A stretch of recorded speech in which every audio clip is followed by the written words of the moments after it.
As spring has sprung, many people are getting out into their yard and doing all of their yard work and gardening and starting all of their flower beds and vegetable starts, which for many people can lead to low back pain. Today, we're going to discuss why this happens so frequently and the simple changes that you can implement to decrease your back pain after yard work and gardening. I'm Dr. Amy, PhD trained in orthopedic manual physical therapy, and I believe that movement is life and you deserve both. So why does yard work and gardening cause so much low back pain? Well, I believe there's two primary reasons.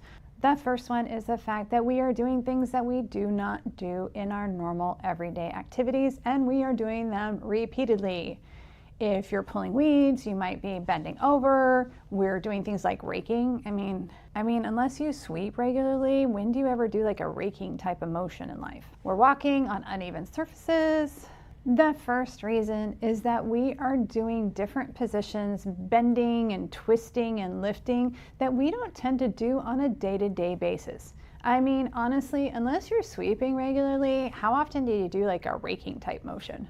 Plus, when it's spring, we've just come out of winter, people tend to be more sedentary during the winter, and then we get out there and do all of these different motions, and our low back has something to say about it. Which leads into the second most common cause that I believe of low back pain with doing yard work is that we do too much at one time.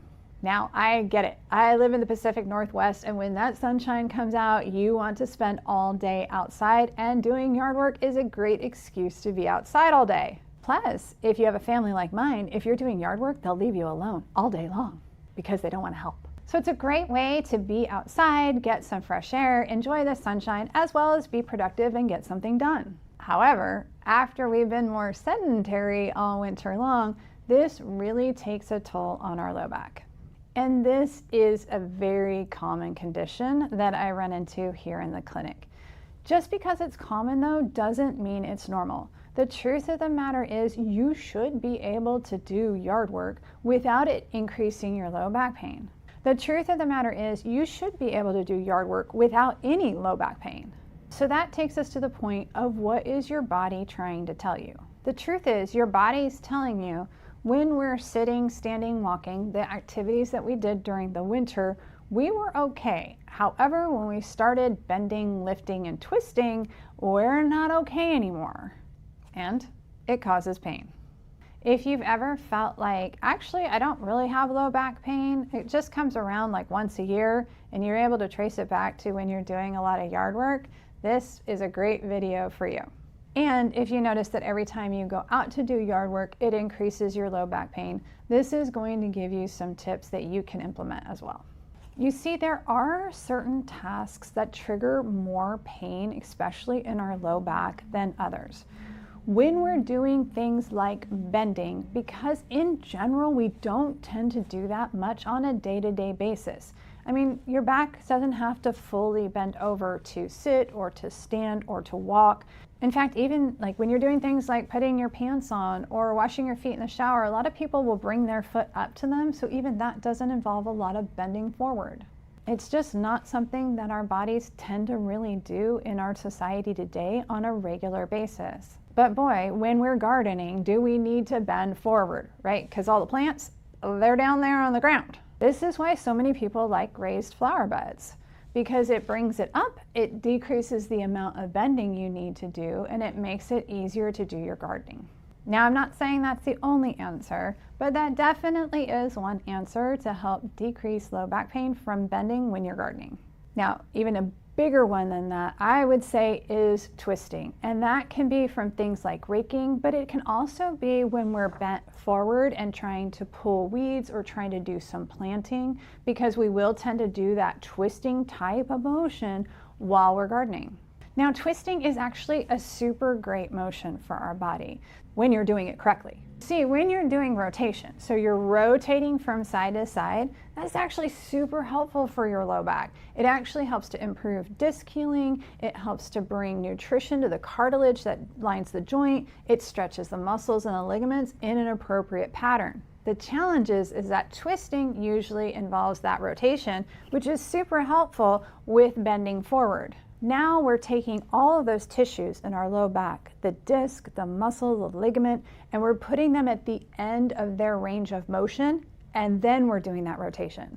And friends, that's a lot for a low back to handle, especially if there's any disc issues that are hiding underneath there or any muscles that are too tight.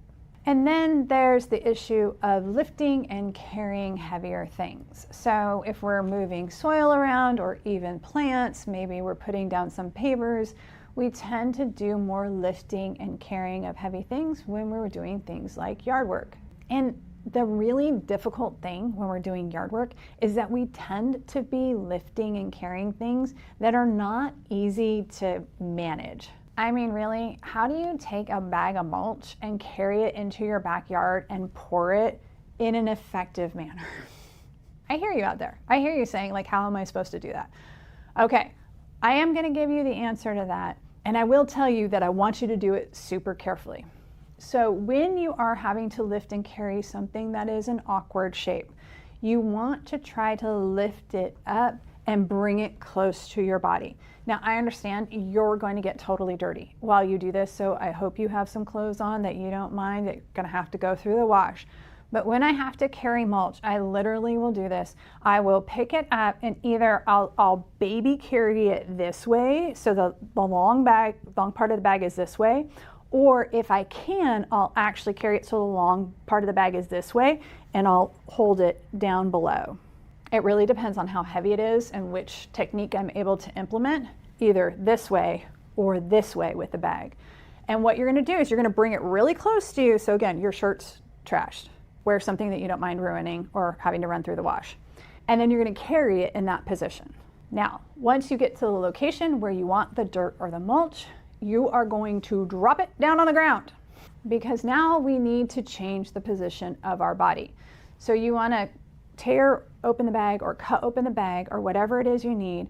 You want to leave the bag, the opening of the bag where the dirt or the mulch is coming out, you want to leave that on the ground. You want to pick up the other end and just dump it out from there. Trying to pour it out like that, friends, trust me, that's going to cause low back pain. Ask me how I know.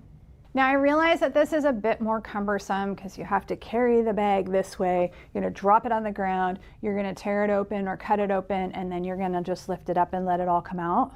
I get it. It definitely is more of a cumbersome process. However, it is going to save your low back. Now, what about things with repetitive twisting like raking? There's really no way to rake other than to twist your spine. I do wish I had a magic answer for that.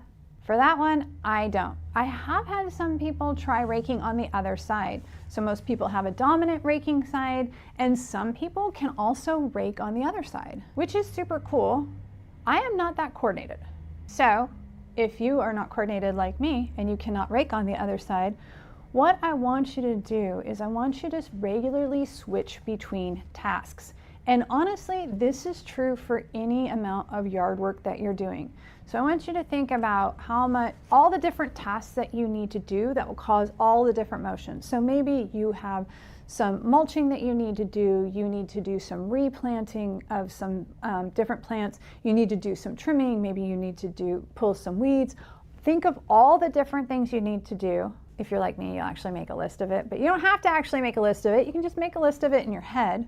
And then I want you to spend 15 to 30 minutes on each task before switching to the next task. And when we're switching tasks, we want to be switching body positions. That's really the key. It's not as much the task as it is the body position.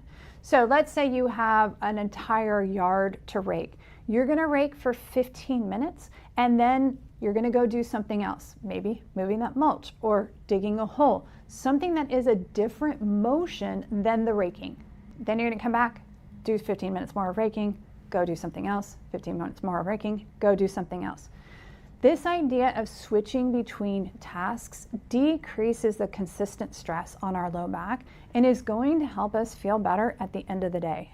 You can still get the same amount of work done. You can still be outside for the same amount of time. However, switching between the tasks decreases the stress on the tissues so the tissues don't get overworked all at one time. And I know if you're super type A like I am, you like to finish a task before moving on to the next one. I get it. However, your body doesn't like that. And it's important that we listen to our bodies. Tap that like button if you want to keep gardening without low back pain. Switching between tasks is actually one of the most helpful tools that I personally have implemented, as well as I have recommended to hundreds of patients. And I'm going to give you tip number 2 that is really going to make a difference for you. And I understand for my type A friends, this is going to be really hard, but it is going to be a game changer in your longevity to stay outside and have increased endurance while you're doing yard work. And this one, my friends, is that I want you to A, take a break for lunch and go eat something, and B, while you're taking that break, I want you to lay on your back with your knees bent up and your arms splayed out to the side for 5 minutes. Bonus if you do some deep breathing while you're there. The thing is, laying in that position decreases stress to our low back and allows all of the tissues, the joints, the ligaments, the muscles, the tendons, and the discs to settle down, and they can actually help to get everything back in alignment and decrease tension so that we can go back to that yard work. Now this position should be pain-free. Remember, you need to bend your knees up while the arms are splayed out to the side.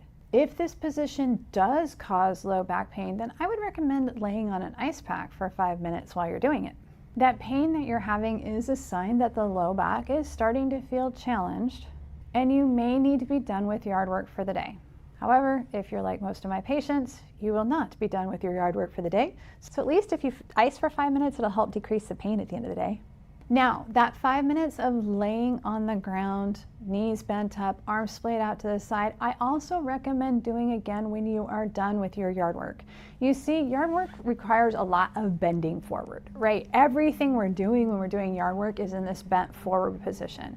Laying on your back with your arms out to the side helps to change that curve back. So instead of being forward, we're being in that neutral position.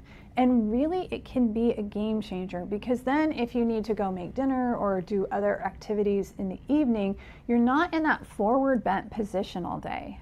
Because if you stay in that forward bent position and then you get tired in the evening, it's only going to compound your symptoms and your pain the next day. So reversing that curve, decreasing that tension, and getting things in a more neutral position will help you to wake up feeling better. Taking a break mid-yard work and then resetting your spine when you're done is going to be a game changer for your symptoms, particularly the symptoms that you have the next day. Of course, I do recommend that if you start getting low back pain while you're doing the yard work, that you stop for that day, listen to your body, apply some ice, get some rest, stay hydrated, and get back to it the next day when the pain has been eliminated. Which I get can be frustrating. I totally understand when you want to get that work done and it's a beautiful day and your low back pain stops you from being able to do what you want to do. It can make you feel like you lack endurance, like your body's failing you, or that you're fragile. And I want to assure you, it's your body trying to talk to you. It's trying to say, hey, listen, this is a little bit too much for right now. And when we take a deep breath and listen to our body, often the next day goes much better.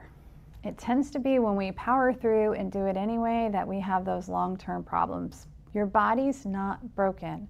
It is trying to communicate though, and I need you to listen to it so that it can heal in the long term and you can get back to doing all the gardening and yard work that your heart loves. If you like learning more about how your body is communicating with you, don't forget to click that subscribe button. And YouTube friends, we have created a website just for you. It's dramykonvalin.com. On there you can find our free ebooks and our free webinars, as well as learn more about online health coaching and the Konvalin Intensive. See you there.